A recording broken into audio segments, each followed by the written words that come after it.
Now, one of the top stories we're tracking for you this hour is this. Government has confirmed that all South African nationals have been evacuated from Sudan and that a group of the evacuees is due in the country this afternoon. Yesterday, the minister in the presidency, Khumbudzo Ntshavheni, said that only 5 South Africans are still in Sudan. Now, the International Relations Department further says that the arrival time of the evacuees from Sudan has now changed. For more on this now, we're joined on Zoom by the spokesperson of DIRCO Clayson Monyela. Thank you so much for your time on the program this morning.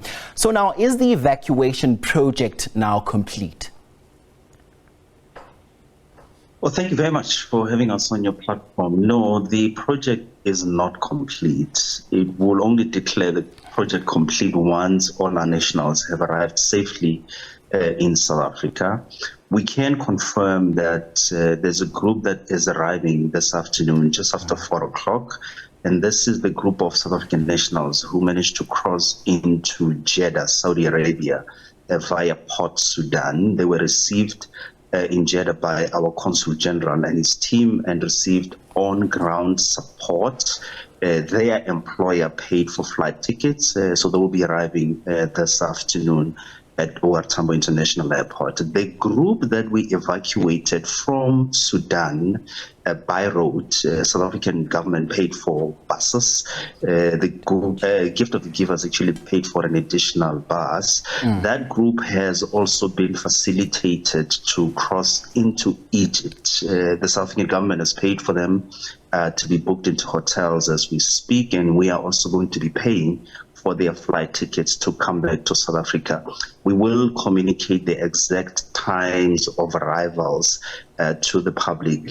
What pleases us is that as we speak, all South Africans that we know of are safely out of Sudan. And this was the key objective and goal of government, to get all South African nationals out of harm's way. This was not an easy operation, as you can imagine. The Sudan, Khartoum in particular, the airport is damaged and closed, so you couldn't fly in to evacuate your nationals. So we had to do it by road.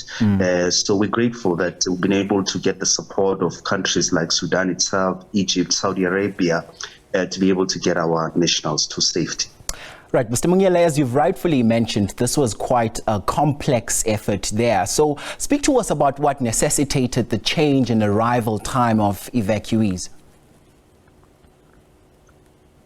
So as you can imagine, with a project like this, there will be issues that were not necessarily anticipated. So some of the nationals that we evacuated from Sudan left their travel documents in Sudan because they left in a hurry. So we had to then work on a process with Home Affairs, speaking to the Foreign Ministry in Egypt, for example, to get emergency travel documents for them. And as you know, if you're booking via commercial flights, there are certain travel documents that you must have, and we cannot leave anyone behind. So we have to make sure that by the time the group gets to the airport, everyone has all the necessary documents for them to travel back to South Africa. The team of South African diplomats that were also stranded with our national in Sudan is with all these nationals in hotels right now. They haven't left them. So we're coordinating this so that by the time everybody travels, no one is left behind. And as I said, we'll confirm the new arrival times to the public. But what we can confirm now is that everyone is safe, everyone is out of danger, and everyone is either in Egypt or on their way back to South Africa, especially the group that was in Jeddah. Right, maybe if you can also perhaps speak to us about some of the evacuees from the region that South Africa had promised would be assisted. Maybe if you can just expand a bit more on that as well.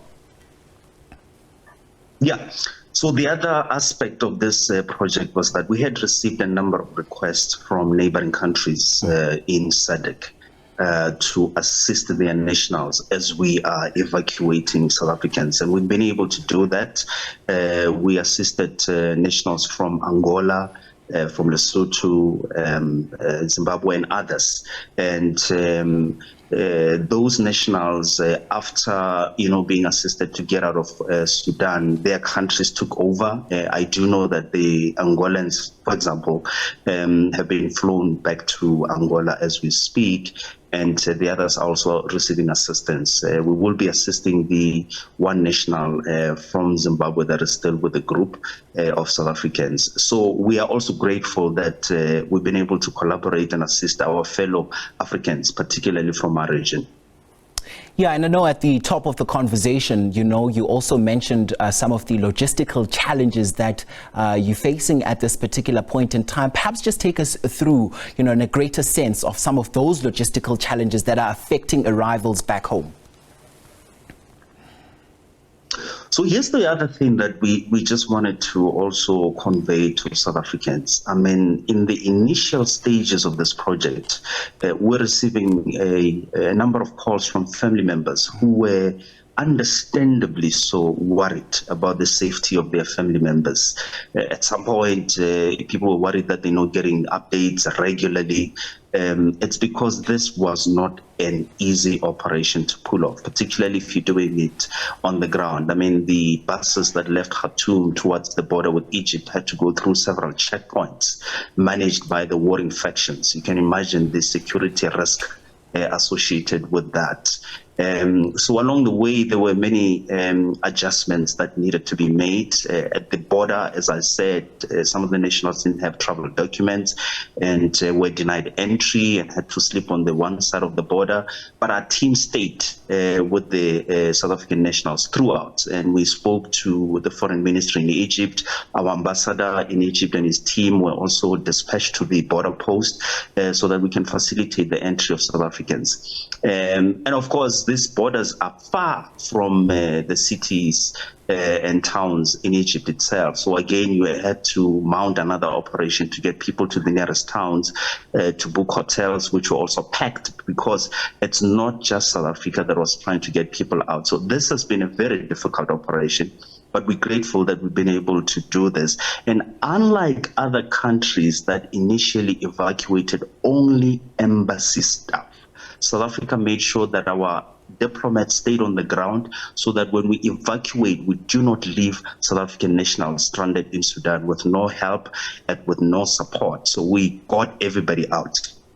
That's quite impressive there, I must say. And also maybe just to get a bit clarity on this particular matter, because yesterday we understand that the minister in the presidency, Khumbudzo Ntshavheni, said about 5 South Africans are still inside Sudan. But from what I can gather as well, during our conversation, rather at the top of our conversation, you said all South Africans have been evacuated?